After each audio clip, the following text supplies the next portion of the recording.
October 28, 1943, Philadelphia Naval Yard, 11:45 p.m. The chill in the air was thick, almost tangible. The naval base buzzed with quiet anticipation. Deep within the shadows of the docks, the USS Eldridge stood ominously still, a dark silhouette against the moonlit water. The vessel, a newly built Cannon-class destroyer escort, was ready for an experiment that would alter the course of history, or so they had been told. Among the crew of the SS Andrew Firth, anchored just 100 meters away, Carl Allen and his shipmates watched in eerie silence. They had heard whispers, rumors of invisibility, of bending light and space. But none of them truly understood what was about to happen. A low hum started to emanate from the Eldridge, a sound that seemed to vibrate in their bones. Carl felt the hair on his arms stand up, a cold sweat breaking across his brow despite the chilly night. The hum grew louder, echoing through the shipyard as the Eldridge was engulfed in a pale, green mist that seemed to seep from nowhere. Carl leaned over the railing, squinting into the haze, trying to make sense of the unnatural phenomenon. The mist clung to the ship like an unnatural shroud, obscuring its form until it was nothing more than a faint outline. Then, without warning, a flash of blinding light filled the night, forcing Carl to shield his eyes. When he looked again, the Eldridge had vanished. The green fog remained, suspended above the water, but the ship was gone, completely gone. A murmur of disbelief rippled through the crew of the Andrew Firth. Carl reached out, his hand trembling, as he attempted to touch the mist hanging in front of him. His fingers recoiled, met with an unnatural force as if the fog itself was alive, repelling him. It was like touching a barrier between worlds.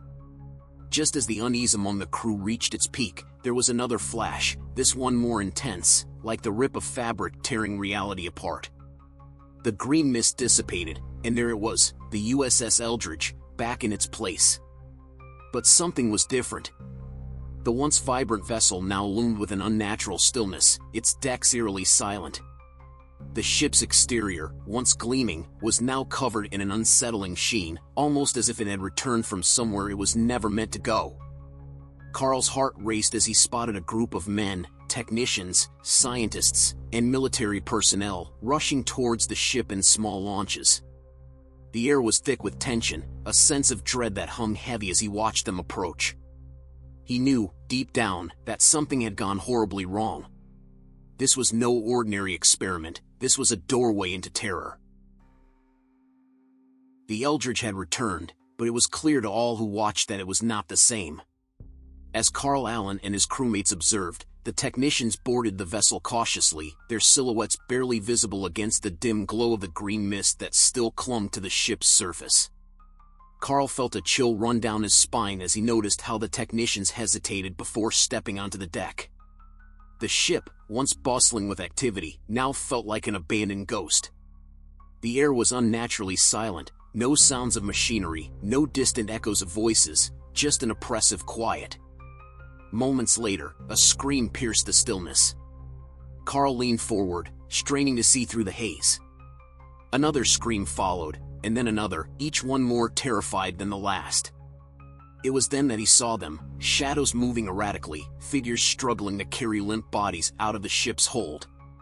Something had gone terribly wrong. The men who emerged were no longer the brave sailors who had boarded the Eldridge hours earlier. Some stumbled aimlessly, their eyes vacant, their hands clutching at their heads as if trying to block out an invisible torment. Others were carried off, their bodies stiff and contorted in unnatural angles, as if frozen in the midst of unspeakable pain. Carl's eyes widened when he saw one man, his face pale and drenched in sweat, being dragged off the deck, his right arm fused with the ship's bulkhead. The steel and flesh melded together grotesquely, the skin stretched taut against the cold metal. The man's eyes were wide open, his mouth silently screaming, but there was nothing anyone could do.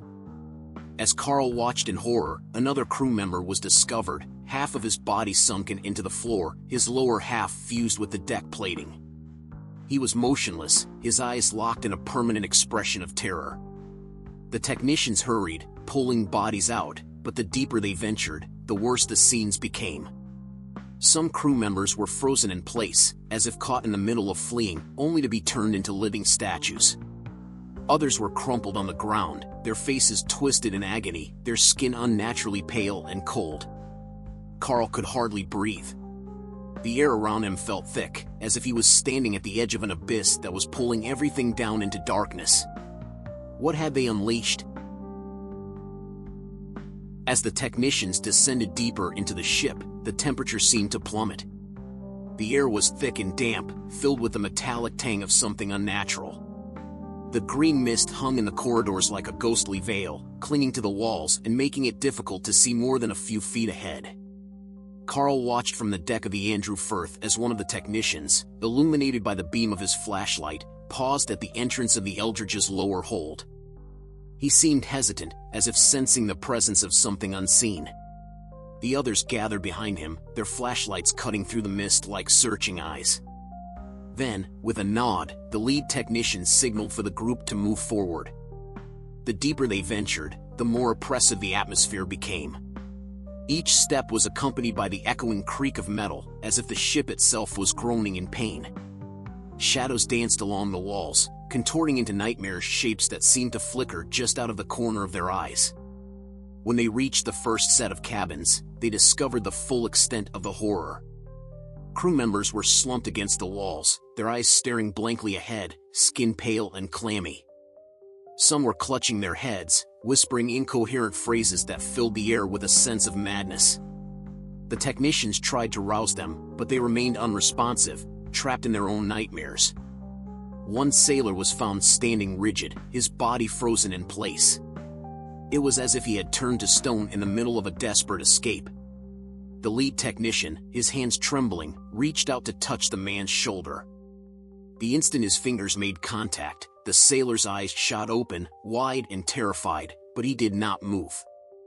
The technician recoiled, his face pale as he whispered to his colleagues, "It's like he's alive but trapped inside his own body."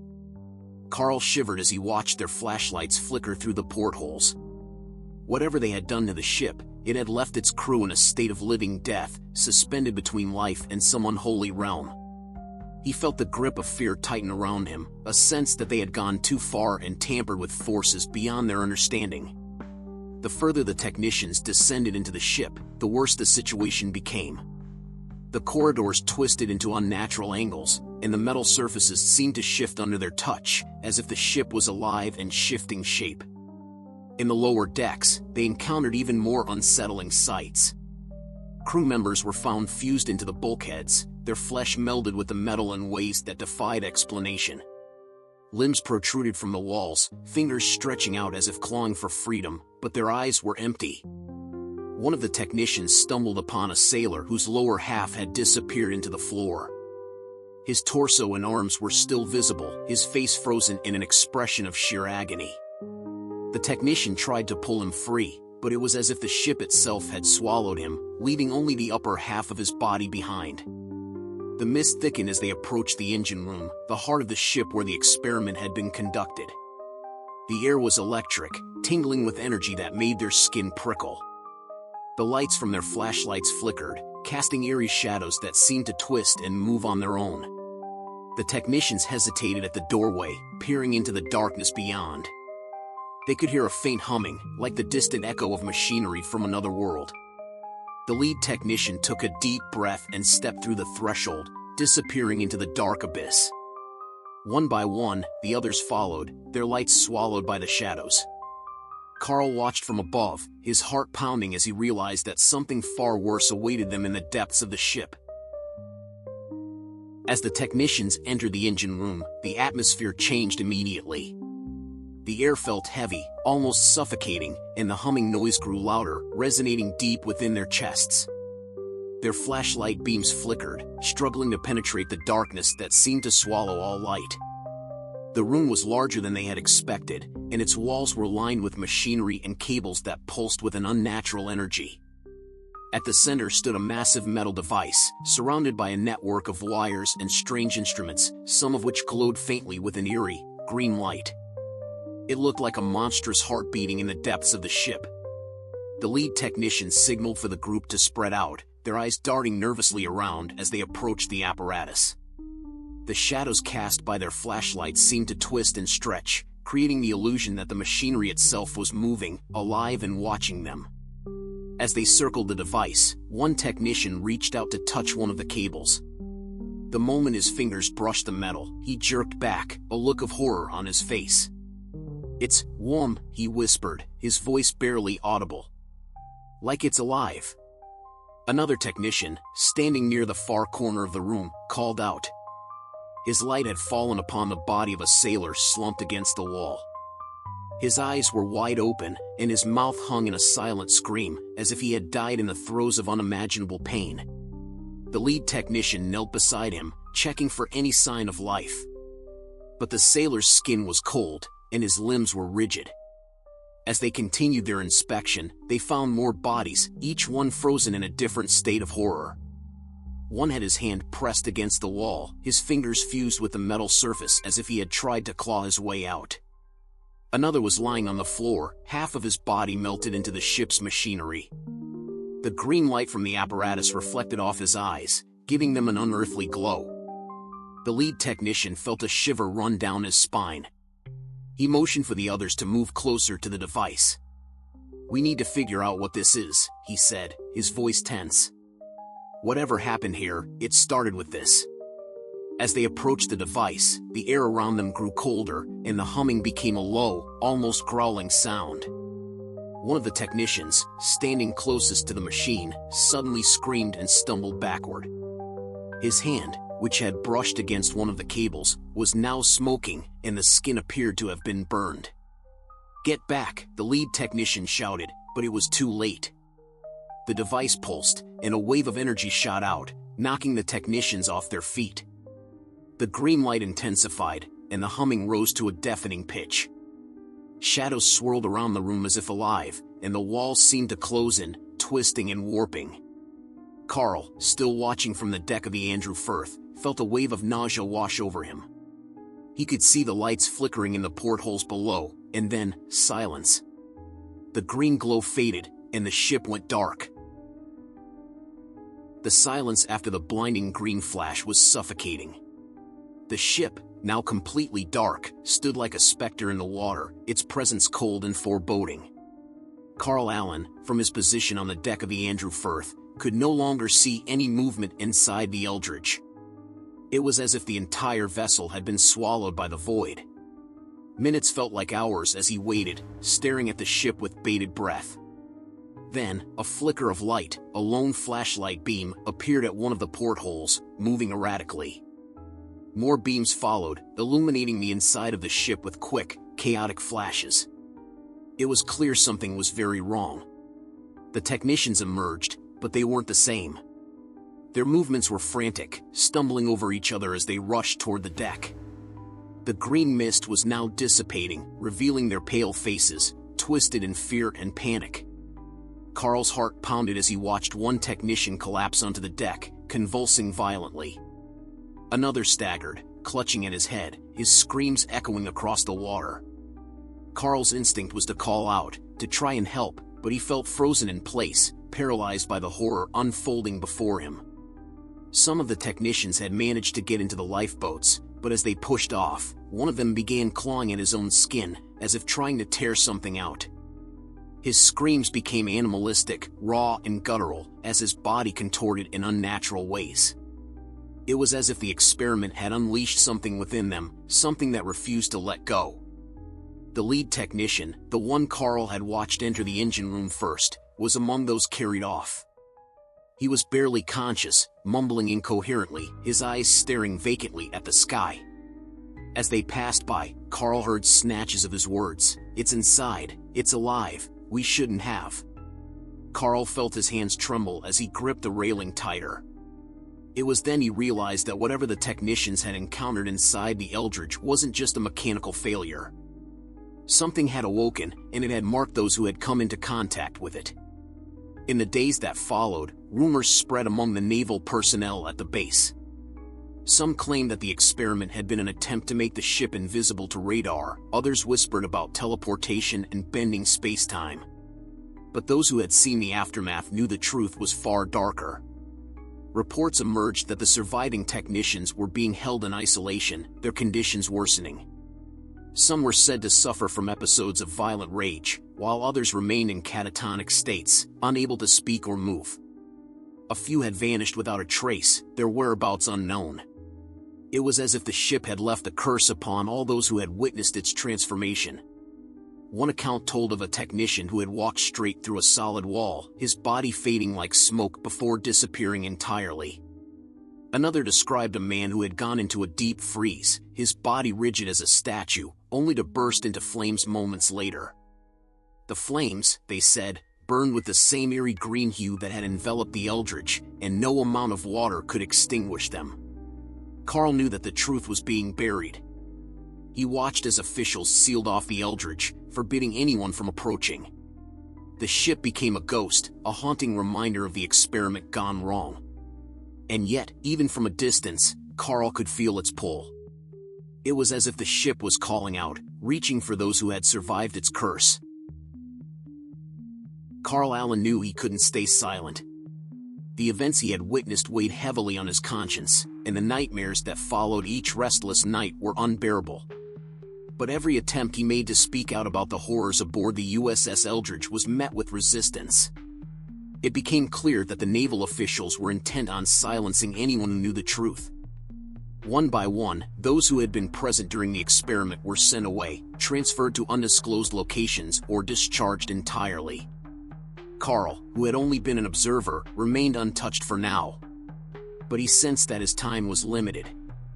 He had overheard whispers among the remaining crew members. Some who had been taken away had vanished without a trace, while others were rumored to be held in underground facilities, their minds broken beyond repair. Carl couldn't forget the sight of the lead technician, his eyes vacant as he muttered incoherently. Determined to find answers, Carl began his own investigation, using the few contacts he had left. The information he gathered painted a terrifying picture. Those who had come into direct contact with the green mist and the device in the engine room were not just suffering physical consequences, they were being hunted by something far more sinister. Weeks after the experiment, the remaining survivors began to report strange phenomena.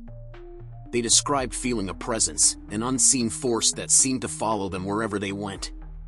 Some spoke of shadows moving on their walls at night, others heard whispers in languages they couldn't understand. One technician claimed he saw the faces of his lost crewmates staring back at him from the mirror, their eyes hollow and pleading for help. The reports grew more alarming. Several survivors experienced episodes where they would lose time, hours disappearing with no memory of what they had done. One technician, who had been transferred to a naval hospital, was found wandering the grounds late at night, his body covered in cuts and burns.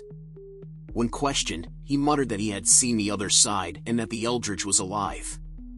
Another technician, who had isolated himself in his home, was found dead under mysterious circumstances. His body had been scorched, as if by an intense heat, yet there were no signs of fire damage to his surroundings. The investigators who responded to the scene reported a lingering smell of ozone and a faint green glow that persisted in the air long after the body had been removed. Carl felt the walls closing in. He knew he had to act quickly if he was to uncover the truth before he, too, became a target. He reached out to one of the few remaining survivors he trusted, a man named James Grayson, who had been part of the technical team on the Eldridge. They agreed to meet in a secluded area near the base. When Carl met James, he was shocked by how much the man had changed. James looked older, his eyes sunken and his hands trembling as if he was perpetually cold. He seemed haunted, glancing over his shoulder every few seconds, as if expecting something to emerge from the shadows. "They're watching us, Carl," James whispered, his voice barely audible. "It's not just the Navy, it's something else. We brought something back with us, something that doesn't belong here." Carl pressed for more details, but James hesitated. It was clear he was terrified of speaking out, but eventually, he relented. He described how, during the experiment, they had felt the fabric of reality tear apart. The green mist wasn't just a side effect, it was a gateway. And when the ship disappeared, it had been transported to a place beyond their understanding, a place filled with darkness and shadows that seemed to hunger for life. James's voice shook as he continued. "The things we saw there, they weren't human. They moved in the mist, whispering to us, promising to bring us back. And when the ship returned, we thought we were safe. But they followed us. They're inside the Eldridge, and they've marked us. They want us back. Carl felt a chill run down his spine. It was worse than he had imagined. The experiment had opened a portal, and now the shadows that lurked within that other realm were reaching into their world, hunting those who had dared to cross the boundary. Carl left the meeting with James feeling a deep sense of dread. The things James had revealed were almost too terrible to believe, but the fear in his eyes had been real, too real. As Carl walked back to his quarters, the streets of the base seemed eerily quiet, the shadows stretching longer than they should under the dim streetlights. He felt the weight of invisible eyes watching him, but when he turned to look, there was nothing there. Back in his room, Carl spread out the documents and notes he had collected. Each piece of information painted a clearer picture. The experiment had indeed opened a portal, and something had crossed through. The green mist, which had first seemed like a simple side effect, was the residue of the rift between worlds. But it was more than that. It was a conduit, a path that allowed entities from the other side to enter their world. Carl's hands trembled as he read through James's warnings again. The mist was alive, and it carried the influence of the beings that inhabited the dark realm. Those who had been exposed to it were marked, and no amount of distance or isolation could escape its pull. Once the mark was placed, it was only a matter of time before they were claimed. As he pieced together the events, Carl realized that the Navy's attempts to silence those involved were not only to cover up the experiment but also to prevent the spread of the entities that had crossed over. They feared the shadows, just as much as the men who had witnessed them did. But as more survivors vanished, it became clear that whatever had come through the portal was growing stronger. Carl tried to contact James the next day, but there was no response. He visited James's quarters, but the door was ajar, and the room was empty. It was as if he had vanished overnight. On the desk, Carl found a single photograph, a grainy image of the USS Eldridge, shrouded in green mist, with a shadowy figure standing on its deck. Carl's blood ran cold. The figure's eyes glowed faintly, and its form was indistinct, almost as if it was part of the mist itself. Carl pocketed the photograph, knowing he had to be careful. The closer he got to the truth, the more dangerous his situation became. He could feel it, the invisible grip tightening around him, the sense that the shadows were drawing nearer. That night, Carl couldn't sleep. Every time he closed his eyes, he saw the faces of the men aboard the Eldridge, their expressions frozen in agony. He heard their whispers, the faint echo of their cries for help, and the ominous hum that had emanated from the engine room. It was as if the ship was calling to him, pulling him back to where it all began. Determined to find answers, Carl made a decision. He would return to the USS Eldridge, despite the risks. It was the only way to confront the truth and put an end to the nightmare that had been unleashed. Under the cover of darkness, Carl made his way to the dock where the Eldridge was moored, its silhouette looming like a ghost against the moonlit water. The ship had been cordoned off, its decks empty, but Carl felt the pull as he approached. The green mist, once dissipated, now clung to the hull like a shroud, as if waiting for him. He hesitated, feeling the cold grip of fear tighten around his chest. But he had come too far to turn back. As he stepped onto the deck, the air grew colder, and the shadows seemed to move, twisting and writhing along the ship's surface. With a deep breath, Carl descended into the bowels of the ship. The corridors were as he remembered them, cold, metal, and filled with an oppressive silence. The green mist was thicker here, and it clung to the walls, pulsing with an otherworldly light. As he neared the engine room, the hum grew louder, and the air became electric. Shadows moved in the mist, forming shapes that flickered just out of sight. Carl's heart pounded as he reached the entrance. The door, which had been sealed, was now ajar, a faint green glow emanating from within. Carl pushed the door open, and what he saw confirmed his worst fears.